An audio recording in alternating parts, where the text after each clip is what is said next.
O Collor, né? As pessoas fazem muitas comparações dele com o Patrick Bateman, do Psicopata Americano, porque de fato eles se parecem fisicamente, mas não era só na aparência. O Collor e o Patrick Bateman são mais parecidos do que a gente imagina. Eu já assisti o Psicopata Americano, acho um filmaço. Tá tendo uma discussão toda nos Estados Unidos do Patrick Bateman ter virado, inclusive, uma espécie de role model pros jovens, porque, se não me engano, o autor do livro era gay e a diretora é uma mulher. Depois fez, acho que a diretora do filme é uma mulher. E fez como uma crítica ao homem branco, não sei o quê. Aí, os caras falam, beleza, foda-se sua crítica. Mano, o meu ídolo é o Patrick Bateman, ele é literalmente eu. As pessoas estão falando, he's literally me. E o lance é, meio que o Patrick Bateman virou um role model mesmo, e ele é um cara bonitão, rico, psicopata, beleza, as pessoas, né, os homens não dão tanta bola pra isso, né? E ele era literalmente o Collor. Talvez o Collor e o Patrick Bateman realmente podiam olhar um pro outro e falar, ele é literalmente eu. Eles tinham os vícios mais ou menos nas mesmas coisas, curtiam umas práticas um tanto quanto estranhas. Se vocês um dia quiserem investigar esse assunto, existem uma série de denúncias sobre rituais satânicos que o Sr. Collor tocava, e eu não tô zoando, tá? Não sei se o Sr. Renato Batista já ouviu falar disso, mas assim, as lendas dos rituais satânicos do Collor não são poucas. Ele era envolvido em coisa... o Collor é muito louco. Com sacrifícios humanos, eu tô falando sério. Nossa. Rituais satânicos com sacrifício humano. E são lendas, assim, que não são tão lendárias, que eu posso colocar. Elas, né, são coisas muito materiais, já que contaram sobre isso. Como eu falei, ele tinha uns vícios muito anos 80, mas muito, assim. Vocês entenderam o que eu tô falando, né? Pelo amor de Deus, vamos lá. Vícios muito anos 80, fazia exercícios, era todo frenético, jet ski, ou seja, ele tinha uma imagem, não de um brasileiro de sucesso, dona Ana, ele tinha a imagem de um americano de sucesso. O Fernando Collor poderia muito bem parecer um cara que trabalhava num banco, numa casa de valores imobiliários nos Estados Unidos, numa boa. Então, para aquele Brasil deprimido, com cara de decadência, que tinha percebido que tinha dado tudo errado, o Collor era tipo, uau, esse cara, ele tem a cara de tudo que nós gostaríamos de ser. Entendeu? Ele é moderno, ele é dinâmico, ele anda de jet ski, ele caça marajá, ele fala outras línguas, ele é inteligentíssimo. Aí eu vou entrar num ponto interessante. O Collor tem QI alto, com certeza, tá? É inteligentíssimo. Não, assim, eu conheci ele uma vez, falei pouco, mas o nosso grande príncipe, nosso grande ministro, Ian Garcês, que também é um príncipe, tá? Vamos fazer o seguinte, anota aí, vamos botar no Valete Plus um podcast lá no Valete News do ministro, falando sobre o encontro dele com o Fernando Collor. Fechou? Só avisar, ele grava hoje, já põe, tá upado pra vocês amanhã. Tá? O Ian conheceu ele e falou, Renan, inteligentíssimo. Tanto que, em Brasília, todo mundo falou, olha, este cara é uma inteligência rara. Esse cara é uma inteligência rara, esse cara é inteligentíssimo, ele é fora do comum. E ele ganha a eleição em 1989, propondo uma revolução liberal no Brasil. Tanto que, realmente minha memória de trabalho é muito ruim. Um dos grandes liberais, o Melchior, tá? Meio que participa na campanha dele. Bem-vindo, Thiago, mais um no Valete Plus. Vai ganhar aqui teu livro do Clube do Livro, ó. Inclusive vai ganhar aqui com marcador de página, lindaço, e autografado. O Príncipe do Maquiavel, tá? Comentado por Kim Kataguiri. Tá? E ele promete, então você tinha o Melchior, ele monta uma turma liberal e ele propõe uma abertura econômica radical para o Brasil. Ele propõe reconectar o Brasil nas cadeias globais de produção. Ele propõe, olha, a indústria automotiva brasileira só produz carroça, então vamos quebrar essa indústria de merda, vamos abrir, o brasileiro vai começar a comprar. E eu me lembro disso, gente, vocês não têm ideia. Eu, até 1991, dona Ana, meus brinquedos eram todos da Glaslit e da Estrela, que eram as empresas brasileiras. Você tinha poucas opções de brinquedo. Em 1992, quando você ia fazer aniversário ou Natal, começou a era um monte de brinquedo novo. E era brinquedo novo a dar com pau, porque começou a vir brinquedo dos Estados Unidos, da Europa, do Japão, da China. Você, meu Deus, é muito brinquedo. Foi um boom dos brinquedos. Os supermercados começaram a ter produtos importados. Então, tinha, sei lá, 2 marcas de mostarda, passou a ter um monte de marca de mostarda diferente, ketchup diferente, refrigerantes dos mais diversos. Você começou a ter variedade pro consumidor brasileiro. Você brincava com o quê, Renan? Só de curiosidade. Quais brinquedos você gostava? Carrinho? Eu era boneco? muito do carrinho e boneco. Carrinho e boneco. Eu sempre fui dos dois. Eu gostava de carrinhos de Fórmula 1, assim. E eram caros, era um drama pra mim. Miniaturas de Fórmula 1 e tal. Mas voltando, aquele período foi todo muito... Foi uma revolução. Outra coisa, começou a aparecer carros, né? Honda, que nunca teve aqui. Era fácil comprar né? Comprar uma BMW. Começou a pintar carros que você nunca viu. Pra você entender, uma criança dos anos 80, tá? Eu era essa criança. E eu era vidrado em carro. Você decorava os carros muito fácil. Porque tinha 4 marcas. Você tinha Volks, Ford, GM e Fiat. Então você... aqui, ó. Olha lá, você achou, né? Põe na tela, ó. Isso que mandou. Rosiane Collor confirma que esse presidente praticava rituais de magia negra. Olha aí, né?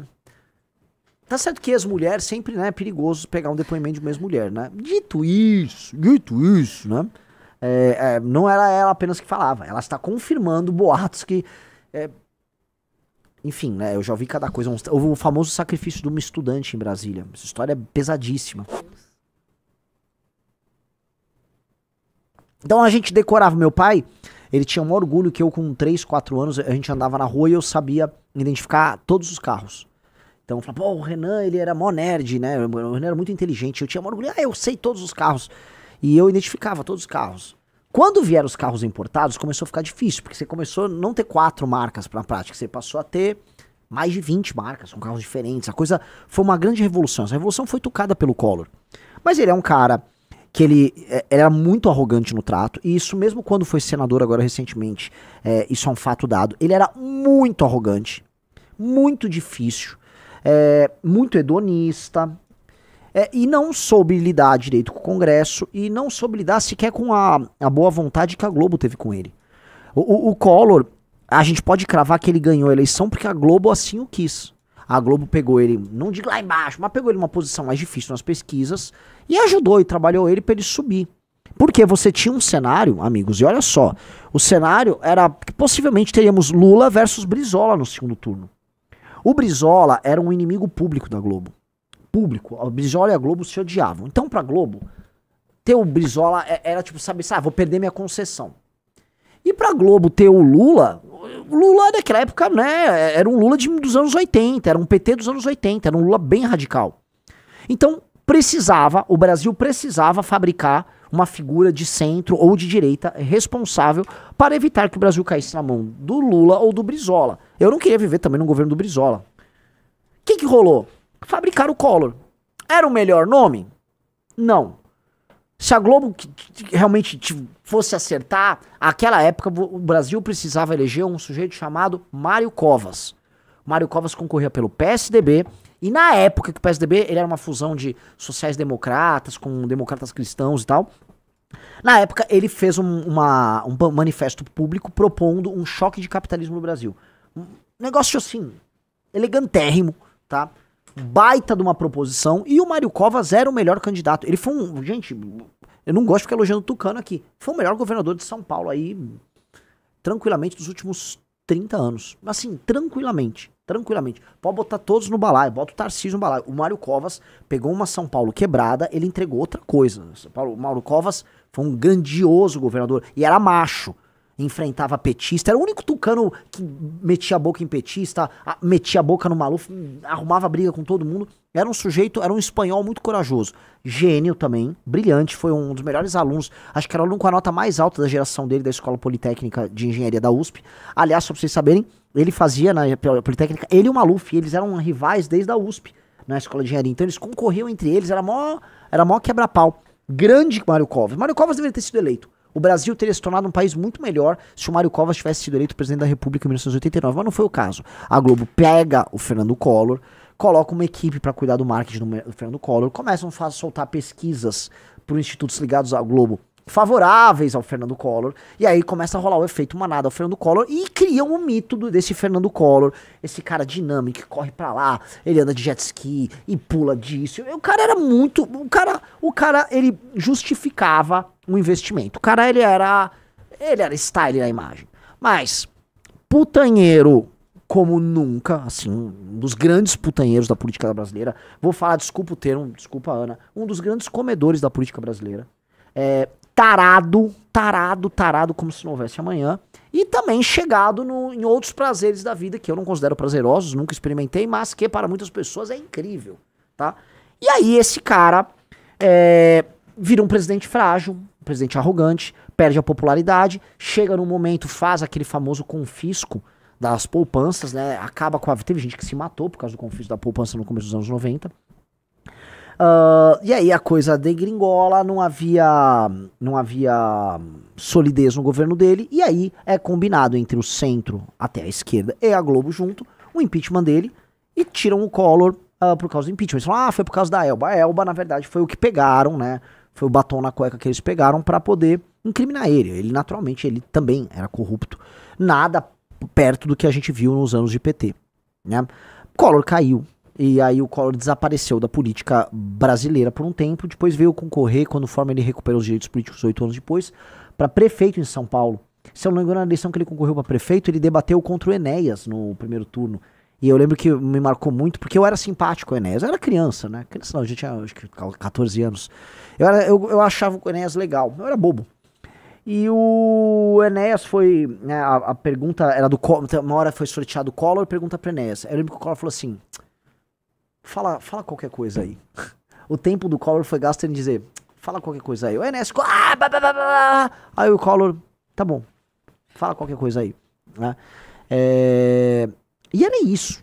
Né? O Collor era essa figura, depois ele se elege senador pelo estado dele, pelas Alagoas, um estado que é um dos maiores exportadores de político lixo do Brasil, e na verdade um homem já devia ser conhecido pelo próprio fruto. Né? O Collor foi governador das Alagoas. Quem disse que ele foi um governador bom das Alagoas? As Alagoas continuam sendo um dos 3 piores estados do Brasil até hoje. Analfabetismo, a dar com pau, fome, zero de cobertura de saneamento básico, não zero, mas cobertura baixa de saneamento básico, corrupção num nível alarmante, e aí a gente fica vivendo, né, as Alagoas da família Calheiros, as Alagoas do Lira agora, as Alagoas do Collor. Esses caras que, enfim... são parasitas, eles são um presente que a Alagoas nos dá, né, em âmbito nacional. Se eu não me engano, teve uma coisa boa, a Alagoas já produziu alguns grandes homens, o Zagallo, se eu não me engano, Mário Jorge Lopes Zagallo, salvo engano, ele era alagoano, alguém me corrija aí, mas dito isso, ele era as Alagoas nos trazem mais desgosto do que felicidades, tá? Com todo respeito aí nossos amigos de Maceió que nos assistem e tal, nossos amigos dos Alagoas, é um lugar complicado mesmo, muito corrupto e até tem uma boa classe média em Maceió que poderia fazer a diferença, mas né, tem que estar na luta, né? É uma luta complicada. Ele se envolve em escândalos de corrupção. O Diego Logos falou, o Covas não foi o pai da progressão continuada, o qual foi o grande câncer na educação do Estado? Não sei se foi ele o pai ou se isso surgiu no governo do Fernando Henrique, tá? Mas foi instituído no período que ele era governador, isso com certeza. Aí tem que ver se foi do governo federal ou foi ele que criou. Me corrijam aí. O Hugo Santos falou, Collor na verdade não renunciou antes de efetivar o impeachment, acho que sim, mas aí os efeitos dele perder os direitos políticos ficaram dados ali, de qualquer forma. Fernando Collor de Mello, ele volta pra política e aí ele participa do escândalo do Petrolão. Ele é um dos propineiros, né, só pra gente entender. Ele foi um cara que se ferrou por boas razões ali. E restou, né, o saldo da Lava Jato pra ele. Porque é muito louco, porque a Lava Jato, né, teve seus julgados sendo derrubados, né, o STF começou a operar para salvar todo mundo, dos empresários, aos políticos, a operadores de toda a natureza, e aí sobrou pro Collor. Por que sobra pro Collor? Só abrir os memes que vocês estão vendo nas redes sociais. Opa, mais um Valete Plus, quem entrou? Bem-vindo, Thiago, Valete Plus número 4 também recebeu o livro O Príncipe, do Maquiavel, com prefácio de Kim Kataguiri. Tá aqui, ó, já ganharam 4. O Príncipe acabou, tá? Agora só temos Arte da Guerra, temos 10 Arte da Guerra aqui, galera. Vamos entrando, tá? Voltando aqui. Eu tava em que parte mesmo? Lava Jato, né? Lava Jato... É isso. Bota o tweet. Tem um tweet do Flávio Bolsonaro. Flávio Bolsonaro se posicionou sobre isso? Sim. Dá uma olhada no querido. Flávio Rachada mandou-lhe. O ex-presidente Collor foi vítima... Não leu nem a primeira linha completa e já ficou indignado. É impressionante. E é muito louco que eu tô falando de um duelo entre Alexandre de Moraes e Bolsonaro, enquanto eu autografo O Príncipe e o Arte da Guerra, que são duas máquinas, tá? Duas máquinas de estratégia de guerra, né? Isso aqui são dois manuais de guerra. De um lado, o Alexandre de Moraes, que leu os dois, e isso tudo tá com os dois na cabeceira. E do lado, o Bolsonaro, que não leu nenhum dos dois. O Arte da Guerra é maravilhoso, porque eu posso abrir qualquer parte, qualquer excerto aqui, e vocês vão achar alguma coisa que vai ser válida na briga dos dois. Quer ver? Eu vou abrir aqui qualquer parte, ó, que o Sun Tzu fale. Mas lê em japonês. Tem chinês, em chinês é mandarim. Vamos lá. Sun Tzu disse, na guerra, o general recebe suas ordens do soberano.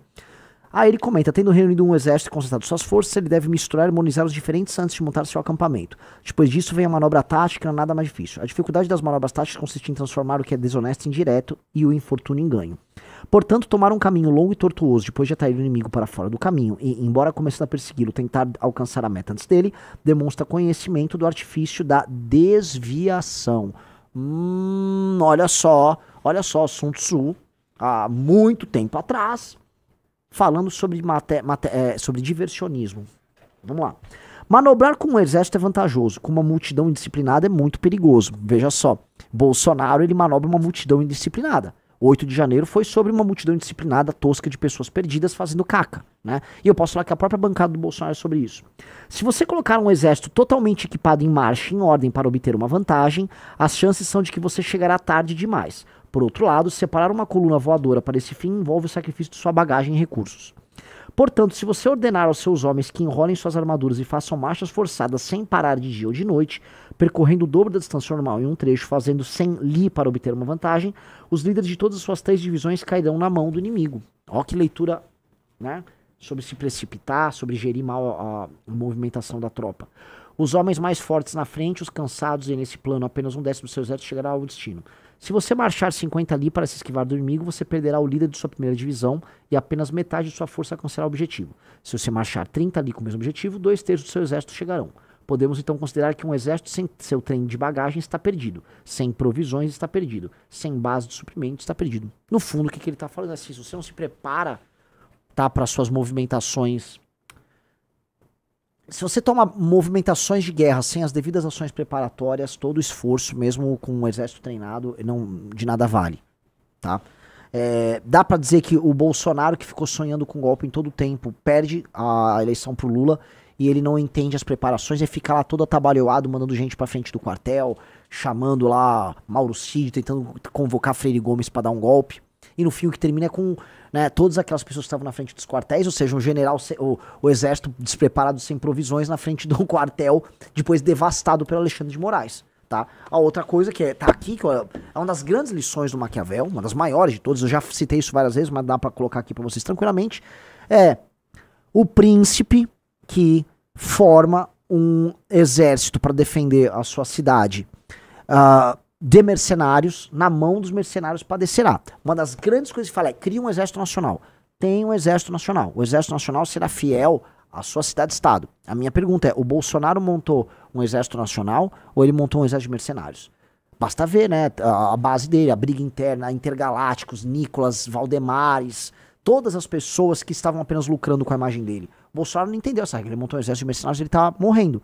A gente aqui, né, está paciente, ó, zen budista praticamente, lentamente construindo um exército nacional missionário, né? Temos a nossa bandeira preta, amarela e branca e não tem mercenário aqui no caminho, inclusive a gente fica expelindo os mercenários. Bem-vindo, Richard, tá? Eles, né, de um lado o Xandão lê, do outro o cara não lê, tá? Entrou, estamos no 7º? Entrou o Gustavo também, então, além do Richard. Pessoal, dá like na live aí, se inscreva no canal.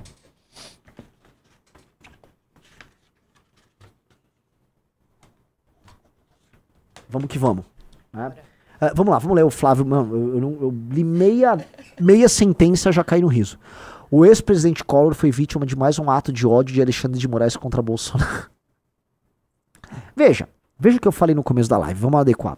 Eu falei, a Ana, não sei se ela vai se lembrar, que o ato de prender o Collor era uma demonstração de força do Alexandre de Moraes. Ó, eu prendo um presidente, tá? E eu quebro a regra sentida por todo o sistema político de que a Lava Jato tem que ser ignorada. Esta regra quebrada e a Lava Jato passa a valer caso valha contra um cara que foi aliado do Bolsonaro. Então tem 2 recados. Meu velho, o jogo vai valer se eu quiser que valha, né? Então aqui Lava Jato vale. Coisa 1. E coisa 2, ele é ex-presidente da República, esteja preso. Então ele faz uma demonstração de força. E o que o Flávio Bolsonaro faz? Acusa o golpe. Acusa o golpe dando uma demonstração de fraqueza, como qualquer um que tem Bolsonaro como sobrenome o faz. Entrou 8º, hein?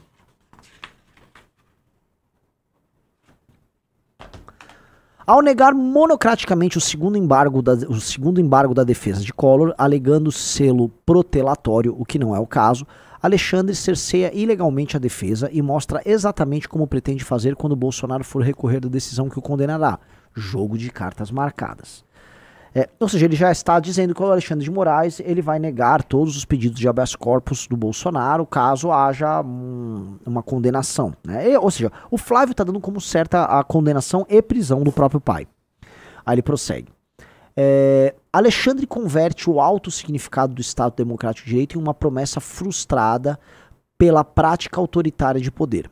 Abre aspas. Nada compensa a ruptura da ordem constitucional, porque nada recompõe os gravíssimos efeitos que derivam do gesto de infidelidade ao texto da Constituição. Ele cita ali Conrad Hesse. Vamos lá, né? Todo mundo sabe que o Alexandre de Moraes faz isso. Eu não acho que o Flávio está errado na análise que ele faz.